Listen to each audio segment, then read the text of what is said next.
Hey, friends, welcome back to the Show Up season of the Mary Marantz Show, a season all about how we never asked you to be perfect. We just asked you to show up. And today I get to sit down with an author and one of my incredible coaching clients, Nichole Suvar, to talk all about how to show up in seasons of overwhelm as we dig into her brand new book, I Don't Have to Hold It All Together, Cultivating the Peace of Eden When Feeling Overwhelmed. Nichole, welcome to the Mary Marantz Show. Mary, it's so good to be here. I'm looking forward to our chat. Yeah. Okay. So we're just going to jump right into the deep end as we like to do on this show. You say in the book that anxiety has been my unwelcome companion for decades. My earliest memory of experiencing anxiety traces back to when I was 8 years old, and you even got diagnosed with stomach ulcers at 10. My relentless worry had eaten away at my stomach lining. What were you Yeah. worrying about at 8 or 10 years old? And by the way, I say this as somebody who's super, you could have been writing this about me. So go ahead. Yes, the ones that stick out to me is I was worried about the ozone layer. I thought Yeah. for sure we were all Acid gonna rain was a very burn big up. Oh deal. my goodness. We were all gonna burn up and die. And like in the 90s, it would be like in your health books, it would be in your geography books, like everything it would talk about anything like that had to do with the earth. Um, I just thought for sure the tornadoes were all like, I was so scared about tornadoes and harsh weather. I thought like acid rain, I could still even picture this image of there was some kind of concrete statue and it was all eaten away by acid rain. I thought for Yes, sure we were all gonna, oh, yeah. So those were totally. the big things. I would lay in bed, I could not sleep at night. But then also just the day to day where I would be in school, I would just feel anxious. And sometimes I wouldn't even be able to point to it. I think that was the generalized anxiety that I wasn't aware that's what it was. I would just feel dread. And so when somebody is anxious, what they want to do is try to control things. And so at a very young age, I was trying to control things. I was trying to make things as perfect as possible. And so I think I talked about my book. I would like line up my pencils just Yeah. right. And I would work on my handwriting to try to make it better and better. Like all of those little things to control because I felt so anxious inside. You know something I would do, I remember distinctly doing this in the bedroom in the trailer I grew up in a lot, is I would have, like, something happen where I was like, "Oh, I think that neighbor kid is mad at me," and, "Oh, that group of kids, isn't hanging out with me," or whatever, and, "Oh gosh, I think I'm gonna get in trouble for this," or, like, "What if I don't get a good grade on this?" And I would literally lay in my bed and go through one by one all of the things I was worried about until I could, but, like, I would almost, like, mm, you would think, like, I would, just be sort of, like, catastrophizing them and thinking them over and over, which I certainly was, but there was also, like, this soothing, like, a self-soothing element that came from it, and I think there was, like, we get super deep right off the bat of just sort of, like, parenting myself, Mhm. or comforting myself. So, I'm curious, did you come from a family of worriers? Were they teaching you how to, like, work yourself through these worries at all? Did you stumble on that naturally, or was it more like the ruminating over and over and over again? Yeah, I talked about this in counseling. So I Yeah, had to good. think through like where this came from because I don't see my mother, her language she uses, she is not a worrisome person. But my dad is. He just the phrasing he would use for things would kind of project like I don't know if this is going to happen. This thing might happen. Like he some of the catastrophizing would happen with him. Um I think just his own upbringing and he was a Navy veteran from Vietnam. He had his own stuff he was carrying. And I think that I was already bent towards feeling anxious, and so it didn't take much to hear that kind of language from someone and then own it. Absolutely. You talk in the book about this narrative that can sort of feel like, there's that saying of like the fish don't know the water's toxic because they're so immersed in it. So in the Christian world, there can be a narrative that is so immersed, we're so immersed in it, it's hard to even identify it sometimes. But the narrative is that Christians shouldn't worry, good Christians Mhm. shouldn't worry. Mhm. And I take a similar kind of frustration with the sentence like good Christians don't grieve, right? This sort of like Mm. rush to like something really heartbreaking happens and there it's like you immediately have to be like, but they're with Jesus now, so everything's Mhm. fine and I Mhm. don't mind at all. Mhm. And I think it backfires because it presents this picture to the rest of the world of like unless you can immediately be over your grief or you can never ever worry again, then you'll never be perfect enough or good enough to be a Christian. And so just maybe Mhm. talk a little bit about, like, was that more in the church, in your family, Mhm. at school? Where do you first remember getting the message of good Christians don't worry? When I was younger, the language to me was, "Oh, that's not that big of a deal. Don't worry about it. Just stop Yeah. worrying." And so I Right. would try. I Right. would, just like a light switch, you could just flip it off. I could not do that. I just like the rumination of things that you're talking about. I worried so much. And then when I became a Christian, when I was around 14, 15 years old, then the language changed to not so much like, "Oh, don't worry about it." It would be like, "Have you prayed about it? Are you reading your Bible enough?" And so, like, that was the language that would come back versus like, "Oh, right, tell me about that. What is worrying you so much?" Like any kind of there was no validation. It was just like, "Hey, you shouldn't be worrying, so stop it. And you probably should pray some more." And so I took that as meaning that like I just need to try harder. And so much I went into like decades of me trying harder at not worrying. And then I had that message. I'm like, I'm trying, I'm not getting rid of it. Therefore, I must not be a good Christian because I can't get the handle on Yeah. this. Right. And because I had people not people continually, it came to a point where I just was tired of hearing it from people. And so I just didn't tell anyone anymore. And I shoved it down. I mean, I shoved it so deep that my husband had no idea. Wow. I met him at 15. So he knew me Wow. from a very young age. Yeah. And even by then I was starting to not talk about it a whole lot. I just kind of internalized it. And then what you would see is a very controlled, perfect person. Like I worked very hard. I was very good. I was good at getting as perfect as possible. And that's what people saw in me. And so when I came out and started talking about how anxious I was, people were shocked. Like, you're so calm all the time. And I'm like, it takes a lot of work to be this calm because inwardly I don't feel it at all. Yeah, I love that you kinda talk about, like, if Mhm, I was good enough, this sort of language, the sort of flip mhm, of a script here just a little bit. So, we were going from good Christians don't worry, mhm, to a little bit of that flip of the script to, like, what good girls do, right? mhm, And so you say, I was an overachiever, straight A's, perfect attendance, editor-in-chief of our newspaper, participated in multiple sports, and served on the student council. I was a teacher's dream, and this mhm. reminded me of a short passage I'm just gonna read from Underestimated to set up the next question. In Underestimated, I say, from the first moment I ever heard about the Enneagram on some podcast somewhere, I was convinced without ever taking the test that I was a clear Enneagram type 3. If you're new to the 9 types, these are the achievers. Threes are the achievers. The gold star accumulators, the A++ students, the most likely to succeed at having a nervous breakdown. Or as the popular meme so aptly puts it, shout out to all the gifted kids from grade school who are now the grown-ups walking around with high functioning anxiety. I grew up in a single wide trailer and ended up at Yale for law school. I got all straight A's in undergrad except for one B plus that I'm still mad about 25 years later. I was in the gifted program, every AP program. I was class president, on student council, head cheerleader, prom committee chairperson, and was the voted most likely to succeed twice. I have anxiety. My anxiety has anxiety. That anxiety, in turn, has a little pet miniature OCD anxiety that it buys tiny Argyle sweaters for and carries around in an oversized purse. Type 3 seemed like a pretty safe bet. And so you go on to say in the book, I didn't realize it at the time, although I enjoyed doing those things. I forced myself to be in as many activities as possible because being busy occupied my mind and gave me an outlet for all this anxious energy running through me.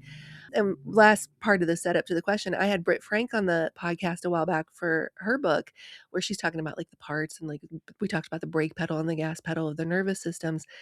And she was saying that achieving like this and gold star accumulating can be a form of flight, that we're just sort of running around. We're running from the thing we're really worried about with this sort of fleeing energy. But I say about like the girl in the red cape, we run so hard from our story, we stumble into success.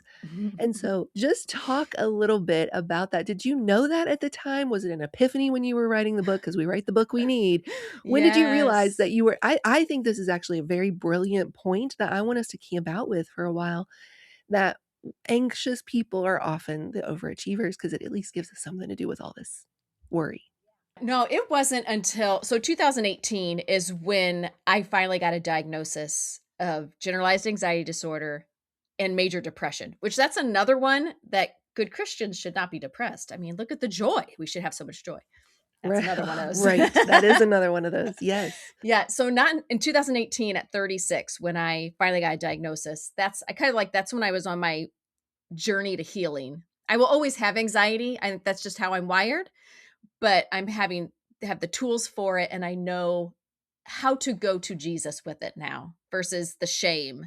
I'm asking him to come alongside with me. So it wasn't until then that I started making the connection of like, oh, this is why I knew that I was a perfectionist, but didn't really know the root of why. And I think a lot of that perfectionism comes because of the control. Like, I feel better if I can control all the things, and controlling things gets to like as perfect as possible.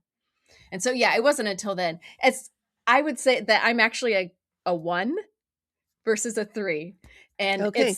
it is that desire to be seen as good that really Yeah. resonates with me. Yeah. And I'm the reformer. I want to leave things better than I found it, like in all things.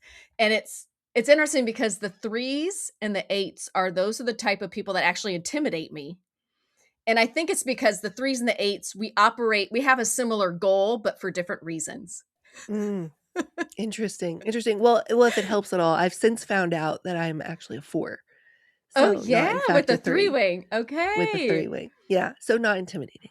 I'm a No, little definitely not. melancholy unicorn over here. Little bittersweet Betty over here. I Yes, love that's it. funny. Okay.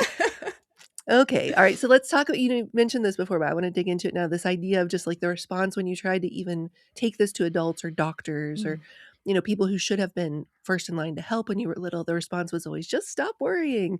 And I mm. wrote in my notes like Elwood style. What? Like it's hard? You say, I spent the next few decades trying to do what that doctor told me years before. I tried to just stop worrying. And when I attempted to explain my struggle, people's encouragement was always the same. Just stop worrying. Since it seemed everyone else could stop worrying, but I couldn't, I felt like a failure and shoved the concerns I had down deep. Soon I stopped sharing and told myself it was up to me to hold Mm. myself together. And you have mentioned this and sort of alluded to this, but even put us right in the scene. You were 36 years old the first time you ever uttered the words, "I'm feeling incredibly anxious all the time and I don't know what's wrong with me." So what happened in that moment in that car that, you noticed this at 8, but at 36, we finally say it out loud. Yeah, it was actually the depression part that got me to speak it out loud. Wow. At New Year's Day, we're home. And in my mind, New Year's Day is like the worst day ever because for me, it's like looking ahead at all these goals that I need to finish, I need to meet. And then I'm looking backward at this year of these things I didn't do. And I'm such a failure. And I'm like, Yes. I'm a terrible New Year's Eve party goer because I'm just Same. so, so Let's new. sit in the corner and be morose about what we didn't Yes, it's just, accomplish. yes. Yeah. So on New Year's Day, I'm home and I'm in the laundry room folding laundry and thinking about all the things that I have not been able to accomplish. And I'm such a failure. And it's making me feel even more anxious because it just feels like all the things I have to do is piling up. And I'm sobbing on the floor of the laundry room. And I have this feeling of like, why do I feel this way? I have a husband I love, healthy children. I like my job. I love our home. I couldn't come up with something like in my actual tangible life that I should feel so awful about.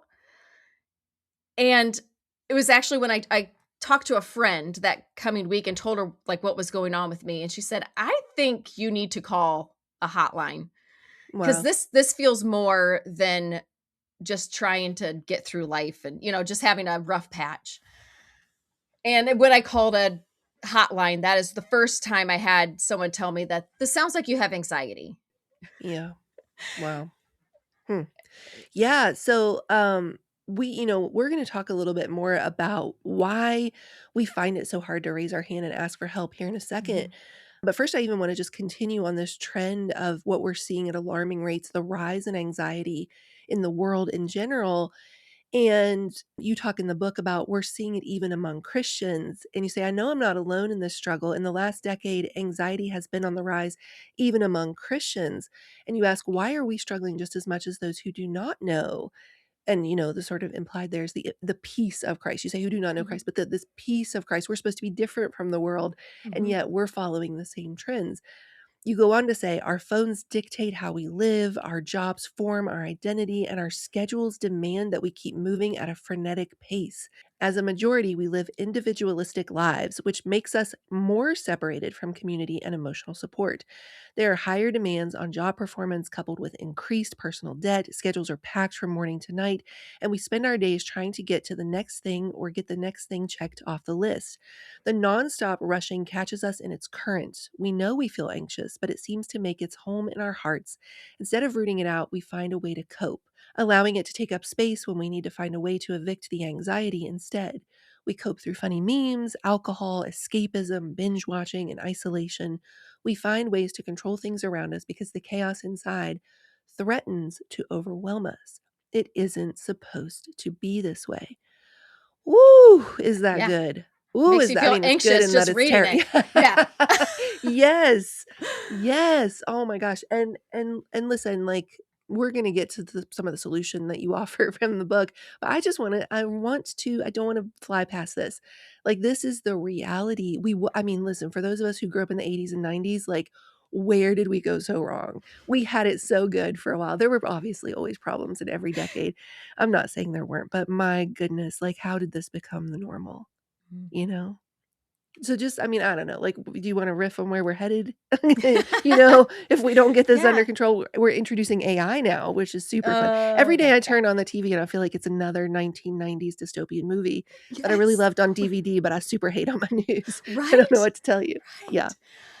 I think at the crux of it is that we are not living much different from those who are not Christ followers. Mm. If people Yeah. really took a look at how we are living our lives, would we be very different from anyone else? Okay. Wow. And even as you were reading down, like, all those things that we're doing, we're going to the same solutions that the world is using for their solutions. Like, we're going to a screen, we're going to alcohol, we're dissociating, we're isolating. All of these things, those are the world's solutions. And we're using them ourselves, and we're wondering why in the world, like, we love Jesus, but why do I feel this way? Well, we're not really going to the source to take care of it. Yeah, that's so good. You know what I was thinking about, when I was getting ready for this interview is I'm sure you have seen the, like, eldest daughter memes, the sort of idea of, like, "Oh, give it to an eldest daughter, they'll take care Mhm. of it." Or, like, "How are all the eldest daughters who were also gifted and talented?" Like that quote, from the book. And so, a couple of things about the eldest daughter sort of idea. Number 1, my grandma Goldie, who I write about in Dirt, was the oldest daughter of 13 kids. Mm, And she was classic eldest daughter where her, like, most famous saying was, "I'll do it myself." mhm. "I don't need anybody else. I'm not gonna wait on anybody else. I'm not gonna Yeah. count on anybody else. I'll do it myself." And in Slow Growth Equals Strong Roots, my second book, I talk about how at a certain point, the one who's afraid of getting started becomes the one who always comes through. Mm, And A++ plus plus becomes our new standard baseline, and everyone's counting on us to be perfect, and we can't count on anyone else. And I had 2 thoughts that I'm trying to even think about which order I wanna do them. So I'm gonna hit to the punchline. I'm not gonna bury the lead. The big epiphany I had getting ready for this interview is the original eldest daughter was Eve. mm. And this book is about how we cultivate the peace of Eden to stop feeling like we don't, that we have to be the ones to hold it all together. I would just love to hear you riff for a little bit on, like, eldest daughter syndrome with Eve making the choice of, "I can't wait on God. I can't trust that God's gonna come through. Did I hear God correctly? I'll just do it myself." Wow. Okay, I love that you made that connection. Yep, first woman, eldest daughter, Eve. We connect with Eve. We think about just Mm, because she was that first woman, she knew labor. Like, they were like, that was the curse, and we ourselves are carrying this curse along with it. There's different parts of Eve that we connect with. But then, like, in my book, I go back to, like, let's think through and connect with the part of Eve that was before the fall, before she made that choice to be like, "You know what? I've got a better plan than what God does. Let me taste that fruit." Yeah. And I am having to kind of work through that in my head. I love that you made that connection yeah, of yeah, the we'll eldest keep riffing daughter. on it together. Yeah, I mean, Yeah. I think because the whole backbone of your book, as we're gonna continue to unpack in this episode, is that there is something wired into us down to, like, a, cellular DNA level that points back to the way we were originally designed to exist. Yep. Yeah. And so, I mean, if nothing else, anybody who is an eldest daughter listening, or I'm an only, eldest daughter in that case, listen, we come by it honestly. Our great Yes. ancestor Eve also felt this way. So Yeah. we'll do the second part of the question, which might be a little less. Let's figure out all of theology in one 30-minute conversation, 50-minute conversation. And that is, I talk about how there's a good reason many of us do feel that way of I just need to do it myself. I can't count on anybody. Everybody's counting on me to come through. Entrepreneurs in particular get a bad rap for being such control freaks because they won't outsource anything. They know they can do it better. They know they can do it faster. But like, the evidence is in our favor, when we try to hire somebody, when we try to train somebody, like Yep. nobody cares about it the way that you do. Mhm. And so I guess maybe just like talk a little bit, let's just acknowledge a little bit that we have some good evidence from the world of why we feel like we're the ones who have to hold it together. I see all sorts of posts from women talking about like the unfair mental load, the Mental unfair load. household Yep. chore division in the house. Mhm. I personally am very, very lucky that I do not live that story. Justin cooks breakfast, lunch, and dinner. Amazing. But that they didn't realize that what they were signing on for, that they were going to have to basically be everybody's mommy in the house. And so maybe just we're going to get to the part where we then extend that to God. But first, let's just acknowledge that like the world gives us some pretty good reason to feel like we do have to be the ones to hold it together. Yeah, I think because the fall twisted something that we look in the book a lot about, like, what was before the fall? And when Adam and Eve chose to go their own way, what has gotten twisted? And now we're living on the other side. We're in exile. Before the fall, God gave them stewardship and he gave them things. They're like, these are the things I want you to take care of. So we ourselves, we are given things that we need to take care of. But the fall has twisted it to instead of stewarding, where you do with open hands and you're trusting God to provide and to bring the increase, we do control instead. And we hold everything with real tight fists. And often when we're holding these with tight fists, I think we've had a conversation like this before. We're talking about we start taking on things that weren't even ours to take on, Yeah. but because we say yes, and then these things start getting Yes. added on, and we're looking down, we're like, how did I get to holding all these things? Because we've already shown ourselves competent in one area. Someone's like, well, here, take this thing too. And suddenly we're holding a lot of things that we believe we now need to control. And that gets very overwhelming. Yeah. Okay, that actually reminded me of something that I meant to say above that I'm glad you brought that back around is I saw this clip, like a reel that John Acuff shared on his Instagram once where he said, I just spoke at a conference and I feel like I've told you this story as well. I just spoke at a conference and the CEO of the company said to me, oh, we only hire the best people. And he's like, but every company I speak at says the same thing. He said, the way I knew this guy was telling the truth is because he explained it this way that they can only hire tens because when someone is a 10 in their craft or a 10 in their competency or whatever, it physically pains them to even work with a 9, let alone an 8, 7, 6, 5. Go on. Like they need to be around other 10s because it's just like, I don't know what you're doing if you're not Mhm. operating at the same level of excellence that I am. And B, if they hire an 8 tends to hire a 6 so that they feel better than the 6, and then the 6 hires a 4 so they feel better Oh, than the 4, wow. and so all the way, trickle down all the way down. And I feel like for anybody who just heard that story right then and really resonated with it, that kind of also drives into that entrepreneurial. We call it control freaks. We call it like, oh, you're just like gripping too tightly. But we have also just experienced that we operate at a 10 and a lot of the world is not. A Mhm. lot of the world isn't there. We're dialing in a -2 at best. And on some days, Mm. we're in the age of quiet quitting or what have you. And so I don't Mhm. know. I mean, have I told you that story before? I feel like No, I I feel have. like that's the Okay. first I've heard that one. Okay. Yeah. Yeah. Does that resonate? Or do you feel like a 10? Does that resonate with you? I'm always aspiring to be a 10, but that's also the part of me, that perfectionist part, that I'm never quite where I want to be. I can always be a little Totally. bit more perfect. So But there's no way I could I think say I'm a that's the 10. nature of a 10. No, I think that's Yes. the very nature of a 10. I think it's Because the we're people who are always like, "No, trying to I'm get to the good." next. Yeah. Yeah. Yeah. Yeah. I think that, again, at the crux of this control thing is, not only are we controlling what we're doing right now, we're managing all these things, but we're also wanting to control the outcome. And when we wanna control the outcome of something, there's this overwhelm that's just added on top of the rest of the overwhelm of controlling all of this.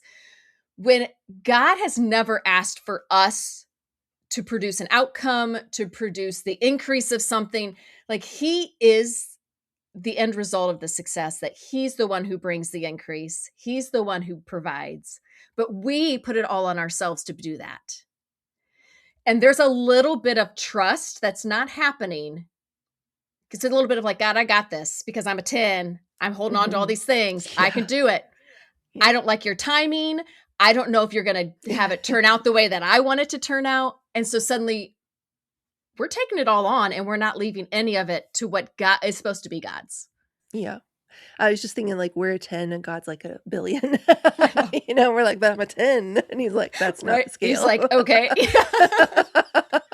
Move the decimal point a few. Yeah, right. Um, I love that. I mean, I do think about things like the parable of the talents where, there we are given these gifts, these talents, and we are meant to multiply them. There's a certain co-creation aspect of it, but at the same time, I can plant the seeds, but I can't rip them open to make them grow faster. Like, there is this gap between dark in the darkness that I have no that's the magic, and I can't force that thing to grow, and there's such humility there, and also frustration because I would be a terrible farmer, Nicole. I'd be just awful at it. We planted some pink flowers today, and we buy them pre-bloomed because I cannot wait that long.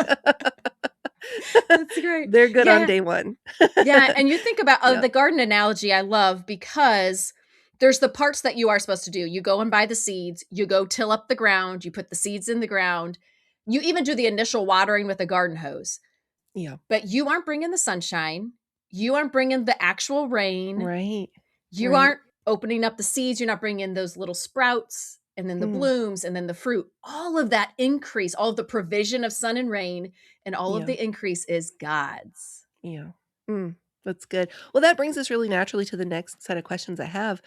This idea of God, this little idea you have of Yeah. God being the one who holds it all together. Imagine. You said, imagine, you say that when you were in that car, the day that you did call the hotline, the words that God whispered to your soul reflected Colossians 1:15 through 17.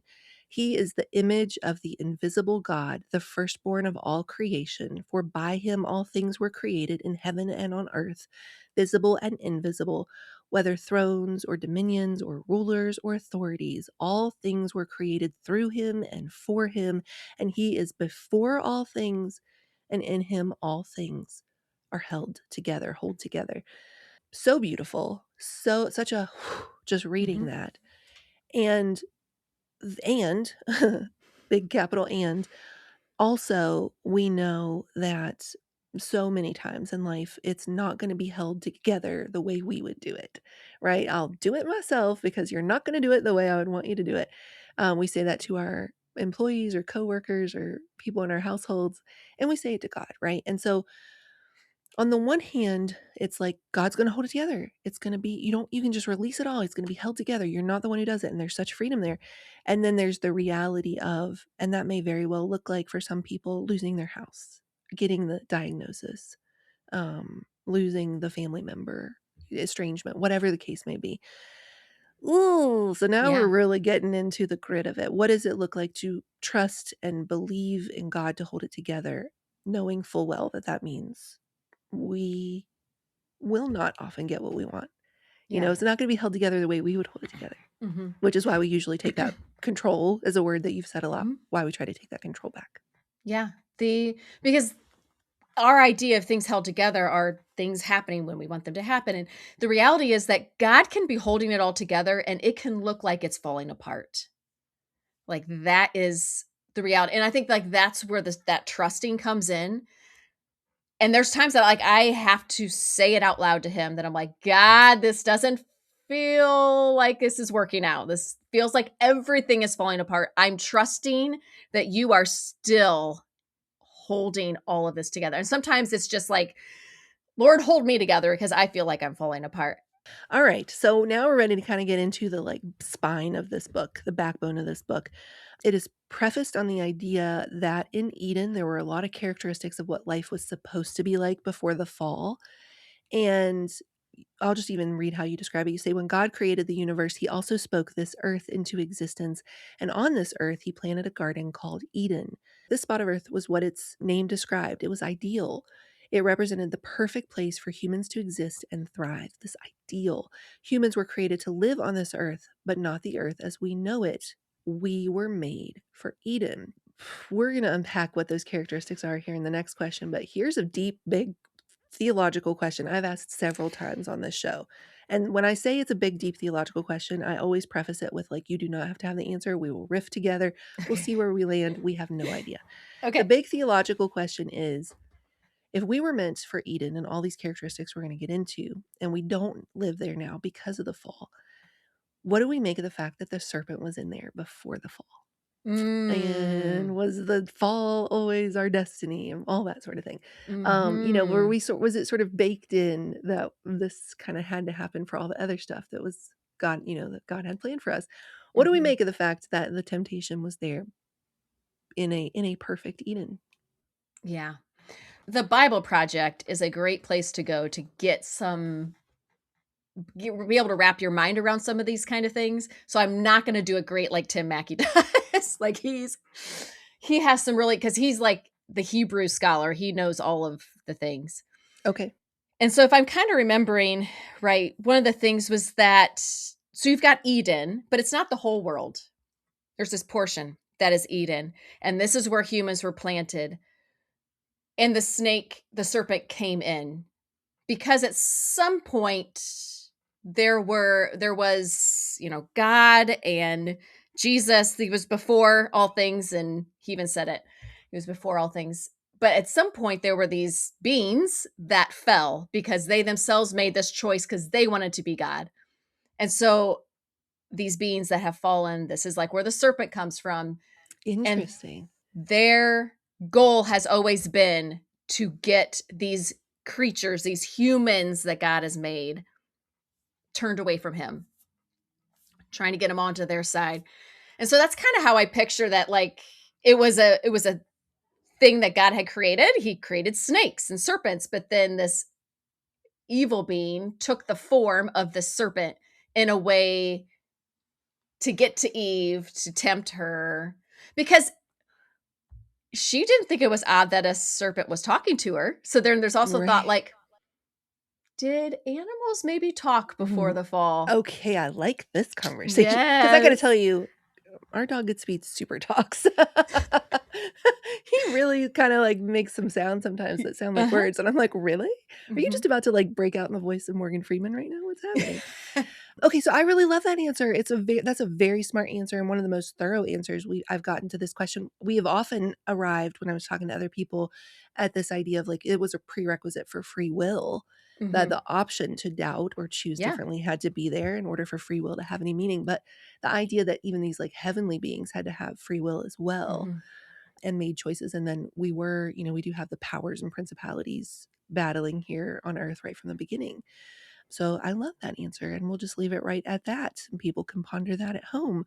So building on that, the next premise of the book that becomes really the running thread throughout it, you say, we will examine 7 truths about the first garden, how we can listen for the whispers of Eden around us, and how God has designed the world to help us find peace in an anxious world. We'll explore these 7 concepts that were established in the creation of Eden and that God has built into the workings of our bodies. I find this such a Mhm. fascinating concept because God created us to integrate into the environment that He made for us, the Eden ideal. We already have these things at our disposal if we take the time to look for them. And so let's just start by, even if you can rattle them off or remember them, what are these 7 characteristics? Just from memory. Go ahead. Yes, I know, it's always like there's Yeah. always gonna be one that's just elusive out there. Yes. Yeah. Yeah, What are the first 7 characteristics? yeah, first and foremost, communion with God. Mhm. Like, all of these other attributes of Eden, very good, solid things that can help us connect with our Father, but if we do not first have this direct communication, communion relationship with Him, all these other ones will only take us so far. And that's why we have the Holy Spirit, and acknowledging that at all times He is with us, and not just like the 5-minute prayers here and there. He at all times is with us and can comfort us and wants to be in the middle of all of it with us. He wants to hold it all together. And then we've got the outdoors. That one I love to go into because it's thinking about even like the sciencey stuff about Yeah. how our bodies integrated with the rest of creation, how there's things out there that God has created that help actually calm our nervous systems, Hmm. just help us. I call it God's design for mental wellness. Like there Yeah. are things out there that have been created to help us from the very beginning. Can I give you Um, a really cool example of that, actually? yeah, I'd love to hear them. I heard this recently, we talked about it on an episode, that our brains are hardwired that when they hear bird song, our nervous systems relax and regulate because we wouldn't hear birds if there was, like, a predator threat. Isn't that fascinating? Yeah. I love that. Yes. Yeah. Yeah, that's really Yeah. yeah, I love it. And then we've got purpose, which that can be something that really can overwhelm us if we take it the wrong direction. So instead we're looking at like what was purpose before the fall happened and the fact that like again we go back to like stewardship. What were the things that God placed on humans to steward instead of Yeah. control? We Oh, have that's boundaries. yeah. Did you want to go back to purpose? Yeah, I did for just a second because that's Yeah. we know, and I had a really interesting conversation with Jordan Rayner about where this name came from, but we know the Great Commission as being to go out and make disciples, and that, that was people confuse that as being the only commission, but there were actually lots of them. But anyway, like, you wouldn't have had to do that, right? In an Eden? Right? So, like, the one of the biggest purposes that Christians kind of pursue now of pointing more people to God, I'm assuming in an Eden where you're in direct communion with God, that would be like one of the big jobs that's, you know, Yeah, yeah, no longer needed, right? I yeah, don't know. We could ponder that for a whole day. yes, and I don't Yeah. think it necessarily comes down to, like, a direct thing that all of us have the same purpose. I think it's coming to a conclusion or discovering what is that it's about the giftings, like, God has gifted each of us to do different things, are gifted in certain ways, so it's kind of learning what, like, our gifts are, but then there's not this pressure that, like, because this is my gift, I need to perform, and, like, this is now my identity, and when we're continuing to rest in him as being the one that identifies us and seeing it as like this is a gift that he's given me that I now can steward. Again, I'm not in charge of the success of it. I'm not in charge of the increase of it. I'm doing this for his glory. I think that's ultimately that is why humans were created because we're made in his image. So we're a reflection of him. Like that is our original purpose is to glorify him in what we do. That's good. Okay, so we've got communion with God, the outdoors, purpose. There are 4 more. Yes. There's It's a B, boundaries. B, G, and R. Yes, thank you. Yes, there's boundaries. Even in Eden, there was the boundaries. And so it's discovering what are the things that are ours to operate within and what are things that belong to other people. When is it safe to put up boundaries and when are we maybe creating boundaries that shouldn't be there? So kind of explore that a little bit more. And then we have rest, like even God rested after the 6 days of work and how our bodies are created to need rest because when we rest, it is another way of communicating that we trust God to keep working when Mm, we are not. wow, that's good. That's really good. And then there's goodness. Like there is, Eden was full of goodness before. And the fact that there is still goodness here, but we have to look for it. Like our minds do a confirmation bias all the time. If we believe everything is awful, we're going to keep finding all the reasons that everything is awful. And and this isn't us trying to like go over all of that and just try to like just look for the good, but it's purposely looking for the good things and the gifts that God has, like just even the smallest little things in life. And then turn it into like the gratitude because what gratitude does to our bodies, to our mind, to our mental health, like that's just how again he's wired us. That's good. And then belonging. Belonging is our Yes.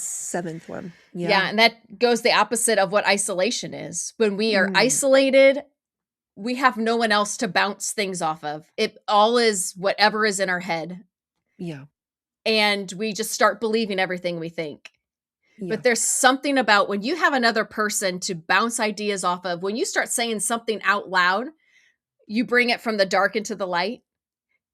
You have someone who can either speak against it and be like, listen, that might be a little twisted, or have you considered this? Or Right. there's the God has created us to need other people. And that's not a weak thing. That doesn't make us weak. That makes us human. Yeah, gosh, I love that. You've already done this a little bit, but, I really love this idea of, like, our bodies being wired to Mhm. work a certain way that reflects Eden, and so I think the example of rest, most of us can wrap our heads around that one. You know, we need the 8 hours of sleep or what have you, but what's it can you pull it from another one and then just geek out for, like, 30 seconds on the science? So whether that's outdoors or belonging and, like, our what our brains do when we think we're being kicked out of the group or what have you, but just one of them that you Mm. really loved, the science in particular of physiology, the physiology of what happens in our bodies because we're wired to crave these things. The one I think of just first and foremost is how we need other people. And I talk about in there how I've contemplated, like, how did I make it to 36 with this high rate of anxiety? Because I was stuffing it down. Like, how did I not have like a heart attack or a stroke or something? And I part of it is the fact that I believe that God gave me my husband at 15. He was my husband then, but obviously I've known him since 15. And he is a rock and about the calmest person I know. Okay. And when I am with him, there's this calmness that can happen, even though I've felt high anxiety. And I talk about in there, it's like when you've got another person, you co regulate, and there can be a healthy co regulation. And even though he is a calm person, there is a co regulation that even I can give him. So it can even be, he's also an introvert. So we can just be in the same room, sitting beside each other, and there's this calmness that we can bring to another person. And that the part that's wired in us is because it's similar to what you were saying about the birds. When the birds are singing, there's safety. When we are lonely and isolated, there's a part of our brain that starts to believe that we are not safe Hmm. because Okay. you have to be alert at all times. You have to keep yourself safe. There's no one else to keep an eye out for things. But even Yeah. when you have another person, there's a part of your brain that starts to settle because it starts to feel safer because there's another person who can keep a lookout. They've literally got your back. Like they can look that way while you look this way. And so we don't even like think about the fact that that is a thing, but our bodies are wired to need another person to feel safe. Yeah. I love that. This is not the exact same thing, but I that reminds me of, like, I'll often because this is my entire explore page on Instagram is golden retrievers, and so I'll often get shown these, like, what your dog's sleeping pattern means, and so our dog Goodspeed does this a lot. He'll sleep on my feet, like, literally on my feet, in the middle of the night where I can't even turn over or what have you. And that's him guarding me. Like he'll know if I Mhm. move a little bit. And then when he's off duty, I guess, he sleeps, either curled up next to me or like, they'll expose their belly, right? And it's like these just like different, like, I've got your back, you've got my back, Mhm. their language between them. So even with like the animals who are super gonna start talking again based on Mm. what you've said Yes. about Eden. I'm just going with that. Yeah. Um, like, we the and the regulation that comes from knowing, like, it's kind of annoying to have him on my feet, but I also know he's protecting me, you know? Mhm. I don't even know if that made sense, but I think it did, so there you Yeah. go. Alright, so Yeah. moving off of that, imperfect segue into a conversation about perfectionism, you talk about that we control in part because there's this, like I thought this was another just such fascinating observation. Our instinct is to control because we're on a certain level craving the perfection of Eden. We're trying to get Mhm. back to the perfection. Which we try to be perfectionists because we're trying to get back to the perfection of Eden. You say when we feel anxious, we feel out of control. The simplest route to go is to start controlling things that are within our reach. Sometimes it's people, our schedules, or physical things like our home. And sometimes it's us clamping down on our emotions and putting on a brave face for the world to see. Whatever the control may look like, we cling to it with a tight fist. But the problem with tight fists is that we can't do much else with them except hold on. And you go on to say, because you are outside of Eden, you struggle to keep everything together and have everything perfect like it was in Eden. You mentioned this earlier, and we're just going to full circle it right now, where when you were in school and you first started to experience anxiety, you would notice how the person next to you calmly wrote their letters and kept them perfectly between the lines. And Mhm. you would try to line up your pencil to be, just beside your notebook. And you say, I look over to the student's desk next to me. Their pencil is lined up perfectly on their desk and they are calmly completing their schoolwork. I convince myself that the perfection I see next to me directly correlates to the peace that the student is showing. If I try harder to perfect my outward world, my inner world will fall in line. So, what we're hearing there is that it's not outward perfection will lead to inner peace. Mhm. And what we know is that it's also not inner peace will somehow lead to outward perfection. So if you had to fill in the sentence where even though we know like our ideal is Eden, is the original plan for us, the perfection in a certain way was the original plan for us, we are not in that world. So at best in this world, inner peace leads to outward blank. What would we put in that blank if it's Mm. not perfection? Yeah, I'm picturing when we experience the true peace of God, yeah, I think we're going back to those open hands that we are no longer having those clenched fists of control because we truly are trusting God to take whatever we've got, and He's the one who's going to hold that together instead of us. So I feel like the outward part of it is a posture with Postures, open yep. hands. Yeah, a softening, Yeah. um, a it's I just picture I don't you're know. moving slower because you're Yes. not like I have all these things, I need to get them done. I have a schedule. I have to hold it all together. But when you start moving at a slower pace, which I believe is how God operates at a slower pace, He never does things fast. And I feel like we will start to move at His pace instead of the world's. Like if you think about when you start rushing, like how the rest of your body feels when you rush. Like you do not feel calm when you're rushing because you're communicating to is again how our bodies are wired. When you're moving fast, your body's like, okay, something's not right, something's not safe. And so you Saber start tooth getting tiger. Yeah. yes. And so it starts to act like it needs to keep itself protected versus when you move Yeah. slower, it feels safer. Mm. So we have a posture of this trust. Yeah. A slower pace. Yeah. Okay. Oh, that's a beautiful answer. A plus. A Okay. plus plus plus Yay. plus. You Loved know, I it. like to hear that. Yeah. Okay, so we're gonna build on it with one more tough question and then you're done. So Okay. this is the last Whew. one to get through. Okay. You say sometimes you reach a level of perceived perfection and sigh with relief because the chaos in your mind and body settles. But it's only for a moment. The relief is temporary and the anxiety always finds a way back. So you either push harder or abandon it and move to another person, place, or thing that you can wrangle into order. Do you notice this constant cycle of seeking control and the temporary relief it brings? Do you find it exhausting? And my really big, hard theological question, you don't have to know the answer to, we can just riff on together, is but isn't putting things in order also a characteristic of Eden? Bringing Ah, order out of chaos. yeah.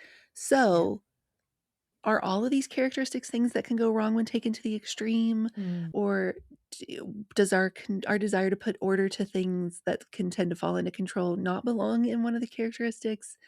Like, what are your thoughts on bringing order out of chaos is a characteristic of Eden that we feel naturally drawn to because it was wired right into us. We feel more peaceful when we declutter a space, for Mhm. example. Yeah. But just like any of them, they can get us in trouble. Or is there something about that one that's just like it just tends to we it tends to put us in control too much? Yeah, no, I'm not advocating against, like, letting your house go. Mm, yeah, I love an organized closet, yeah, and there's a part of me that when I do it, I it's cathartic. Like, I will take a day off of work to clean my house and organize my closet. It is like a great day off for me. yeah, But we have to like, I think it's when I take it to the extreme. When in my belief that like my world will feel better, I will feel better, I will be in more control if I can do this thing. If we start putting these caveats like my life will look like this when I do this or when I get to this point, Because I think like there is a little bit of that call back to Eden that we're trying to get back to that order. But again, let's look at what is in our control, what have we been asked to steward, and what actually is God's. Right, that I'm so glad you said that because that is just as soon as I asked the question, that was the thought that zipped through my head. Go with it, go with it. Bring it home, bring it home. There are Yes, characteristics that that are ours, and then there's characteristics that are not yeah. ours. And so it does take a little bit of slowing down and stepping back and taking inventory. The things that I'm holding, what are the things that actually God has asked me to do? And what are the things that actually belong to somebody else, but I've taken them on because I think I can do it better and I just want to get it done. And sometimes we do need to hand it off to someone else. And then that's where that trust comes that, like, Lord, I'm trusting you to hold it together. It's not in my hands. I think just taking some of that inventory and then trusting Him again for the outcome of something, for the increase, for the provision of it. The order out of chaos was not our work. He was the one separating day from night. He was the Yeah. one, pulling things out of the proverbial primordial ooze. I Mhm. don't I know that makes Christians uncomfortable to say primordial ooze. I'm being metaphorical. But yeah, like he separated things. He brought order. He named, well, I guess Adam actually named the animals. So I'm Yeah, let me take that again. that was another I believe like a steward, like a purpose thing that He gave Yeah, Adam to do. Like gave him right. jobs. Yeah. Right. Yeah. Woo! All right. So for the person who's been listening along the whole time and they're like, I have been putting on the perfect brave face to the world. I've been checking the boxes and overachieving, and I'm actually doing it because I don't want people to see that I'm about to, all this stuff I've been holding together so tight, it's about to fall apart. Any parting words of wisdom you have for that person? Yeah. I know this can be a tough thing, but identifying a safe person, Okay. and you need to have a conversation with them to tell them how you actually are feeling. So that, like, listen, I am this close to falling apart. These are the things that I feel like I just can't hold together anymore. And having someone be able to like speak into it, to hold you accountable, to maybe help you again take that inventory and decide what are the things I need to lay down. And maybe it's at a later time that I need to pick them up, but right now I need to set those aside. And you may have a very full schedule. Maybe God has asked you to do a lot of things. I'm in a very, very full season of my life. And I looking at every single one, I'm like, none of those things I can set down. I believe God has asked me to do all these things, but what comes down to it is again, outcomes and provision. Who is in charge of that part? And so when I start getting overwhelmed and feeling like, okay, I've got all these things, I have to get them done. True. What needs to get done first? Let's prioritize. But in the end, when my head hits that pillow at night, I'm trusting God to work when I'm not. I'm trusting Him to give me what I need to do the things that He's asked me to do. And I'm trusting Him for the success of it, Him for the growth, for the increase, for the outcomes. Yeah. Love it. Love it. Well, I know people are going to want to get way more of you, way more of this book after listening to this. So, first of all, thank you so much for being here, giving so generously of your time. Where can they find you, this book, and are there any pre order bonuses they need to know about? This episode airs on launch day, June 2nd. What do they need to know? Yes. Okay. So they've got June 2nd. They need to get it today if they want these pre order because it is a pre order. I'm being gracious with it being the day of. But there is, along with the book, if they order, they can also, if they go to livewithintent.org and they go to the books page, they'll see not only a place to order the book, but then they can get the pre order bonus. And that pre order bonus is 21 reminders that you do not have to do it alone. And that was put together, me along with 20 other creatives. We wrote this devotional, the short devotional for them. And So, I yeah. hear there's also maybe a 7-week book club that kicks off. Yes. I, Yeah. I And that hear. is, yes. Yeah, so that'll also be on that page that if you want to join it for the book club, we are going to do some Zooms throughout the summer where we're going to meet. We're going to discuss these topics a little further. This gives you a chance to even ask your own questions. We can break down a few things that you're thinking as well. I would love to do that with anyone who wants to join our book club. And that's also for pre ordering the book. Yes, or if you were ordering creator of the the book, book. as the case may Yeah, be. Yeah. like, the book club I'm gonna leave open through the end of this week, through that 1st week of June, that anyone who buys the book can join the club. Amazing, amazing, amazing. All right, friends, the book is I Don't Have to Hold It All Together, Cultivating the Peace of Eden When Feeling Overwhelmed. It is out today. Everywhere books are sold. Get this in your hands. Grab a copy for a friend. Go through it together. Join that book club with Nichole together. Get all the pre-order bonuses. Get that 21-day devotional. And for now, I'm going to leave you with these words from Nichole. Comfort yourself with the truth that you don't have to have it all together and you don't have to control everything because that is God's job, not ours. You have the power to intentionally pursue the ideals of Eden that God placed around us. And you also have the power to purposely place the control in His hands. Because God is before all things, He was there before we even had a thought, and He holds everything together. So you don't have to. Until next time, friends, this is the Mary Marantz Show, and welcome to your Show Up season.